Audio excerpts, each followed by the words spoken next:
Welcome to the live broadcast, everyone. As we approach the 3 o'clock hour, it's Stan Morris along with you. Stand by as news is on the way on a number of subjects today.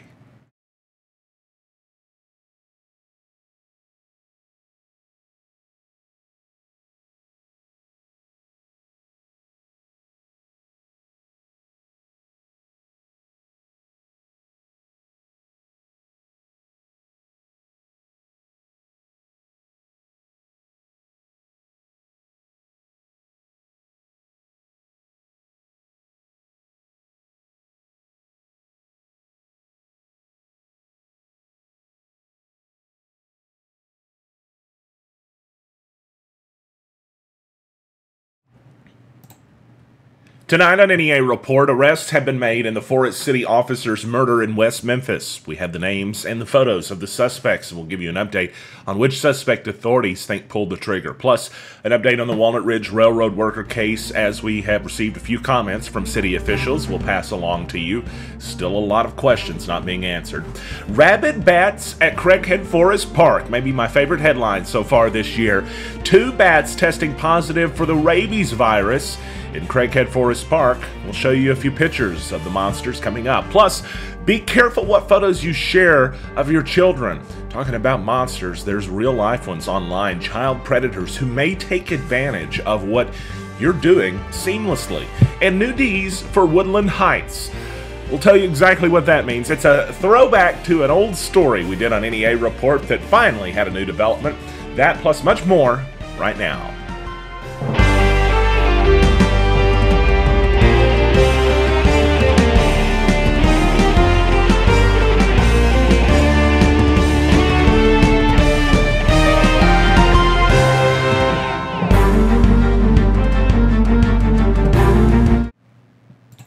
Two more arrests have been made in the investigation into the death of the Forest City police officer Oliver Johnson in West Memphis, as West Memphis Police Department continues to try to find who is responsible for this.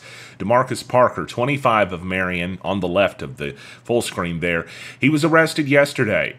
George Henderson, 22 of West Memphis, was arrested today. It's officers in a multi-agency gang unit that was reportedly involved in the arrest of Henderson, along with Shelby County Fugitive Agency. I don't know if that means he may have been in Memphis, because it doesn't actually say he was arrested in West Memphis, and Shelby County would be Memphis. But it was stated that he was involved, according to WMC, Action News 5, in an altercation outside the Meadows Apartments in West Memphis where Johnson lived. Police are saying it was during that altercation that Henderson reportedly fired the shots. Henderson, again, being the one on the right side of your screen. We're not exactly sure what DeMarcus Parker on the left side of your screen is currently under investigation or in custody for. In fact, the actual report from Action News 5 says that authorities have not released the details identifying his specific role in this murder. Of course, you'll remember back, one person has already been released, or I guess I should say released for murder charges. He was still charged with a felony, who had been previously arrested in this case, thought to have been responsible, but later was able to give an alibi. And now, these two individuals, which would make the second and third arrest respectively in the case, are now facing the full brunt of law enforcement's anger and wrath in the death of their own. Again, we don't really know what Parker is under arrest for right now. It could be something in connection, or it could just be that they think he has information they're trying to lean on him to get. But Henderson, it seems, at least according to the Action News 5 article, has a more direct involvement. That's what authorities believe.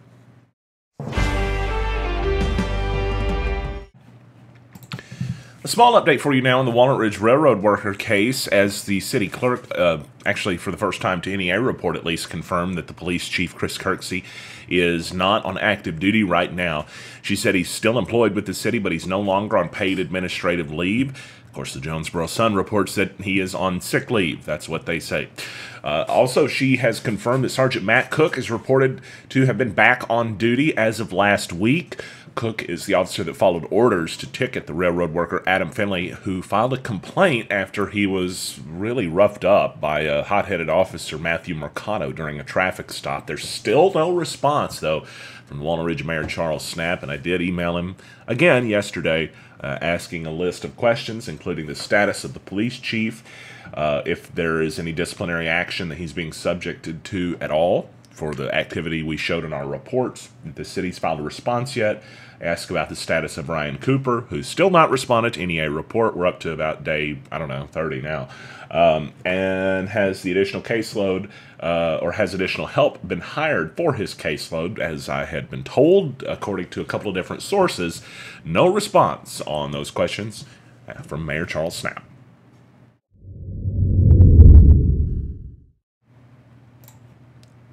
A mother of a child found herself cited Tuesday afternoon after she was forced to wake up from her nap because her child was wandering around in the middle of the road naked.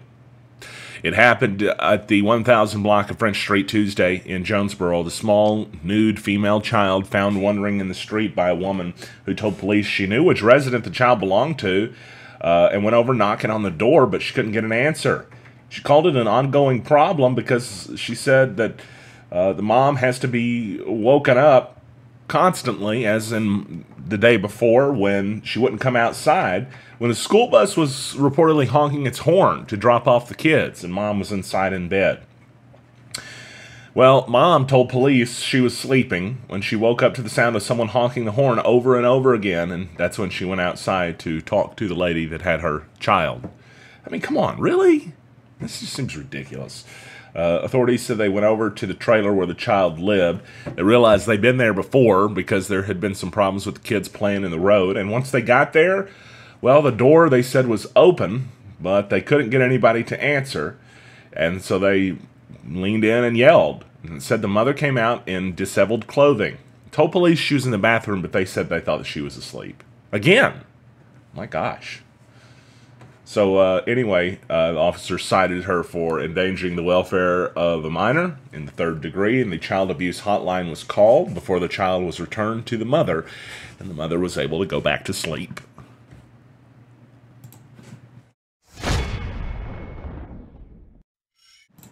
Now a bat alert to bring along to you. Yeah, I said the word bat, and you're seeing one of nature's horror monsters on the screen right now. I mean, just look at the razor blades for teeth these things have. Well, if the beautiful looks of that creature didn't deter you enough, there's another reason you may not want to touch any bats that you come across, especially at Craighead Forest Park. 2 bats have been discovered at Craighead Forest Park and tested positive for rabies. That's according to Jonesboro veterinarian Dr. Archie Ryan. And the park, it's still safe, they're saying, for guests and visitors, but you got to be aware not to approach or pick up any bats that appear to be in distress. Or if you're taking your dog and you see a bat on the ground, don't let the dog run up and, try to pick up the bat. Rabies is definitely something contagious and spreadable through bites. No pets in Craighead County have been reported with rabies. However, in some nearby counties, 2 dogs were determined to have the virus. So the city is on the lookout, and they're being careful. Dr. Ryan did say he thought the 2 bats that were found at Craighead Forest Park were migratory. Perhaps they didn't come up with the case that they have here. But nonetheless, be careful if you're out there. And if you see one of these little terrors and you don't run away naturally already fast enough, well, you have another reason to now. As somebody that's internet-minded, anytime a story comes across my desk that makes me think, I always try to share that with everyone out there. And for parents who post photos of their kids on social media, this one is something I think you may want to take a look at and listen to. Attorney General Leslie Rutledge says if you're posting photos of your kids, especially if you're posting them publicly to where folks can see them that aren't your Facebook friends, be careful using hashtags like bath time, toddler bikini, or others. It's an actual quote from her in a press release. This is because less reputable members of society, child predators, may use those hashtags to find and steal photos of your babies and then circulate them across the dark web. The quote says parents commonly post pictures of their children to share with family and friends, but what they don't realize, they may be putting their children in danger.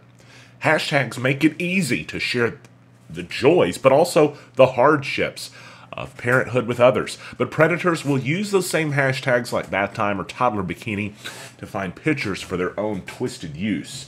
One easy way around this is if you do have Facebook and you post photos, or if it's Instagram, whatever the case, set your account up to where, at the very least, those photos are viewable only to friends. There's no real need for the public world, the public internet, to have access to photos of your children, unless you're Lil Tay. In that case, you may have millions of Instagram followers. Just wonder if anybody got that reference. It's 3:09, just about 3:10, and coming up next on NEA Report, a throwback to the past. Get this. There was somebody that stole the D's out of a neighborhood. Does that not sound like some kind of plot of a Sesame Street story? I swear, I love saying this. Somebody stole the D's. To the degree of 6, I think. They stole 2, and then they came back and stole both sides, and for over a year, a neighborhood in Jonesboro set with the D's missing from their sign, the Sesame Street Thief. There's some crummy apartment somewhere in Jonesboro with a bunch of D's hanging up on the walls, right? And they're just so proud. Well, guess what? They got new D's now, and it's going to be a little bit harder for somebody to steal these D's. In fact, we'll tell you what we're talking about next, plus a look at the weather. Coming up on NEA Report. What a great day it is in Craighead County. You know, we got a very important election coming up, May 22nd. You'll get to choose your new judge. I hope and pray that you look at the issues at hand. This is a very, very important election. This will be the first 4-year term for your county judge. We're facing many, many issues, from school safety to road safety to drainage. We have plans in place. I'm coming in with a strong team of people with boots on the ground. We're going to make this a better Craighead County. We're going to be open and transparent. This is your office. It's always going to be an open door policy. And you know, I'm happy to announce I've got a team of volunteers. It's going to be called the Craighead County Green Team. We're going to clean up the ditches and roadways in Craighead County. With the resources that we have on hand, you're not going to see illegal dump sites and things like that. We're going to be proactive. We're going to make this a better Craighead County. My name is Jeff Presley, and I approve this message.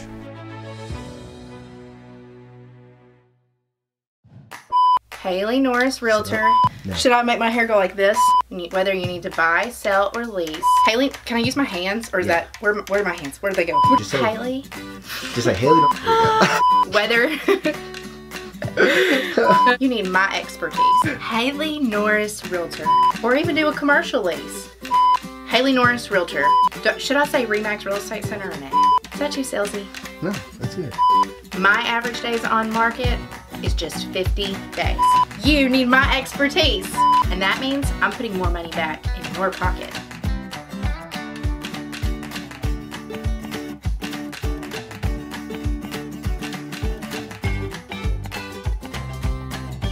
If you're a business owner, gaining new customers and retaining them is your top priority and biggest hurdle. Today, 85% of customers search online or look for you on social media. Do you have an effective strategy to reach them? At Ace One, we will customize a digital marketing strategy comprising of social media, web, and video marketing that fits your budget.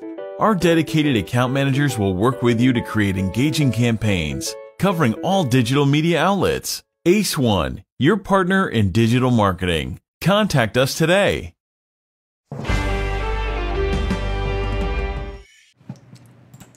Let's go old school now on a follow-up to a story we told you about in 2016. You may not remember this one, but we do, because it was funny to a degree. It probably wasn't funny for the residents of Woodland Heights, but the way that the story came across, at least from the headline, it seemed strange. Somebody was stealing the D's from the Woodland Heights community, the subdivision in Jonesboro. The D's, yeah, literally the D's. Only the letter D was stolen off of the sign. In fact, I got a picture of it right here. See what I'm talking about? Woodland Heights is what it said. It was both sides, too. And it was a theft that had taken place multiple times. You can search the archives at neareport.com if you want to find out more about this old story. But there is an update. And as of at least yesterday, we found out that the Woodland Heights community subdivision there in Jonesboro Well, they got a sign that's a little bit tougher to steal now. It's obviously just a single full big sign that's now replaced the one we showed you before. Photo by Melissa Pitcher, who lives in the community there. Thanks, Melissa. Appreciate that. And hopefully no more stories to report about the Woodland Heights signage.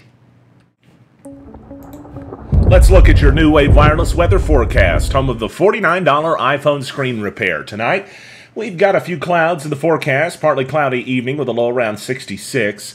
For Friday, sunny with a high near 89 and breezy. Expecting wind gusts around 25 miles per hour. Mostly clear tomorrow night and the low around 70. Saturday, mostly sunny with a high near 91 and mostly clear Saturday night with a low down to 69. It looks like for Sunday, a high near 91 with mostly cloudy skies. Jumping ahead to the work week next week, mostly sunny on Monday. We had told you there was a slight chance of showers for Monday, Tuesday, and Wednesday. Looks like that's just now for Tuesday and Wednesday, although we may see that go into the week further because I don't have the days out further than Wednesday in front of me. 20% chance on Tuesday, 40% chance by Wednesday, so some showers and thunderstorms possible about 6 days away from now. That's okay. We'll talk about those when those approach, and of course, if severe weather ever breaks out, that's what you got us around for. It's 86 degrees right now in Jonesboro. Don't forget, everybody, early voting is underway right now. It's the most crucial part of our democracy. It's voting. And you have the opportunity to skip the lines as we speak. For the next couple of weeks, you can get out and early vote. And, well, you won't have to go on the day of, which is so much easier. A lot of different issues, a lot of different statewide races and local races being decided as well. Make sure you all get out there and vote in the primary this year.